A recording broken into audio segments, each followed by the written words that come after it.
আর এই মুহূর্তে নজর রাখবো বিষ্ণুপুরের দিকে। সেবাশ্রয় ক্যাম্প, সেখানেই পরিদর্শনে অভিষেক বন্দ্যোপাধ্যায়। বিষ্ণুপুরের সেবাশ্রয় মেডিকেল ক্যাম্প পরিদর্শনে অভিষেক বন্দ্যোপাধ্যায়। বিভিন্ন জায়গায় যে সেবাশ্রয় ক্যাম্প, সেই ক্যাম্প এবার বিষ্ণুপুরে, এবং সেই বিষ্ণুপুরের ক্যাম্প পরিদর্শনে অভিষেক বন্দ্যোপাধ্যায়।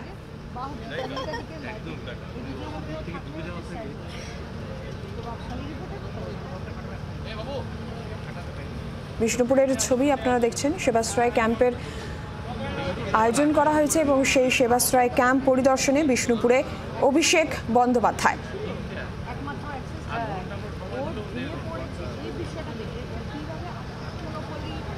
অভিষেক বন্দ্যোপাধ্যায় সেবাশ্রয় ক্যাম্পের পরিদর্শনে আপনারা সেই ছবি দেখতে পাচ্ছেন। বিষ্ণুপুরে Sebashray camp, medical camp, Sebashray medical ক্যাম্পের পরিদর্শনে বিষ্ণুপুরে অভিষেক বন্দ্যোপাধ্যায়।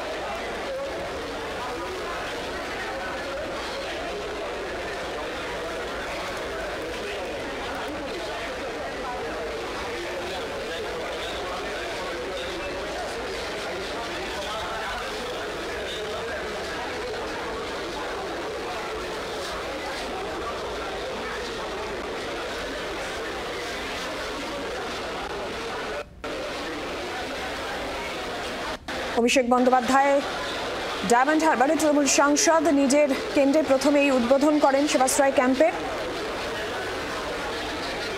আর এরপরেই আমরা দেখতে পাচ্ছি এই মুহূর্তে বিষ্ণুপুরে, সেখানেও সেবাশ্রয় ক্যাম্পের পরিদর্শন অভিষেক বন্দ্যোপাধ্যায় পৌঁছে গিয়েছেন। ওষুধ বিতরণ, নানা রকমের যে টেস্ট, হেল্প ডেস্ক থাকছে এই সেবাশ্রয় ক্যাম্পে।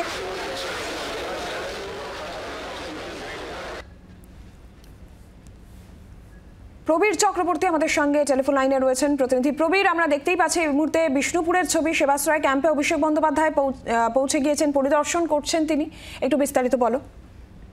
দেখো, এই মুহূর্তে বিষ্ণুপুর বিধানসভায় যেখানে সেবাশ্রয় ক্যাম্প শুরু হয়েছে 22শে জানুয়ারি থেকে, আজকে তৃতীয় দিন হয়েছে, সেই সেবাশ্রয় ক্যাম্প পরিদর্শন করছেন অভিষেক বন্দ্যোপাধ্যায়, ডায়মন্ড হারবারের সাংসদ। সেবাশ্রয় প্রায় প্রতিটি বিধানসভা হচ্ছে ডায়মন্ড হারবার লোকসভা কেন্দ্রে 7টি বিধানসভায় 10 দিন করে হওয়ার কথা। ইতিমধ্যে ডায়মন্ড হারবার বিধানসভা, মালদা বিধানসভায় 10 দিন করে সেবাশ্রয় হয়ে গেছে এবং আজকে তৃতীয় বিধানসভা যেটা বিষ্ণুপুর, সেই বিষ্ণুপুর বিধানসভায় শুরু হয়েছে সেবাশ্রয় গত 22শে জানুয়ারি। সেই সেবাশ্রয়েরই একটি ক্যাম্প, পানকুয়া বলে একটি জায়গা, সেখানে তিনি পরিদর্শন করছেন অভিষেক বন্দ্যোপাধ্যায়। এরপর আরো দুটো ক্যাম্প, আমগাছিয়া এবং কৈলান, আরো দুটো ক্যাম্প পরিদর্শন করবেন অভিষেক বন্দ্যোপাধ্যায়। 2রা জানুয়ারি থেকে এই সেবাশ্রয় মেডিকেল শিবির বা ক্যাম্প শুরু হয়েছে, যেখানে প্রায় 23 লক্ষ মানুষের কাছে পৌঁছে যাওয়ার কথা বলেছেন অভিষেক বন্দ্যোপাধ্যায়। ইতিমধ্যে 3.5 থেকে 4 লক্ষ মানুষ এই সেবাশ্রয় থেকে পরিষেবা পেয়েছেন বলে জানানো হচ্ছে। পাশাপাশি দাঁড়িয়ে সাধারণ চিকিৎসার পাশাপাশি বহু জটিল রোগেরও চিকিৎসা কিন্তু এখান থেকে করে দেওয়া হচ্ছে বলে জানা যাচ্ছে। যে ইতিমধ্যে আমরা জানি যে 9 বছরের একটি ছেলে ওপেন হার্ট সার্জারি ব্যবস্থা করে দেওয়া হয়েছে এই সেবাশ্রয় ক্যাম্প থেকে এবং তার অস্ত্রোপচার সফলও হয়েছে।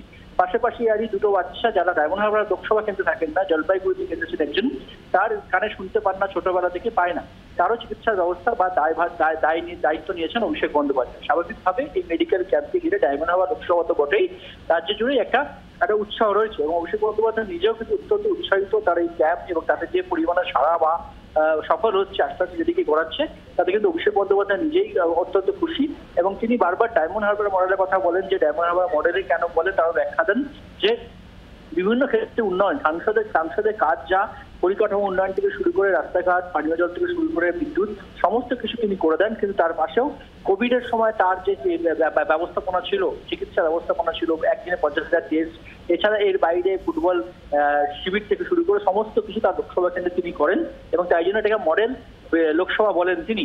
এবং সেক্ষেত্রে সেই মডেল লোকসভায় কিন্তু যুক্ত হয়েছে সেবাশ্রয় এই ক্যাম্প, যা কিন্তু অত্যন্ত সফল বলেই মনে করছেন অভিষেক বন্দ্যোপাধ্যায়। ধন্যবাদ প্রবীর।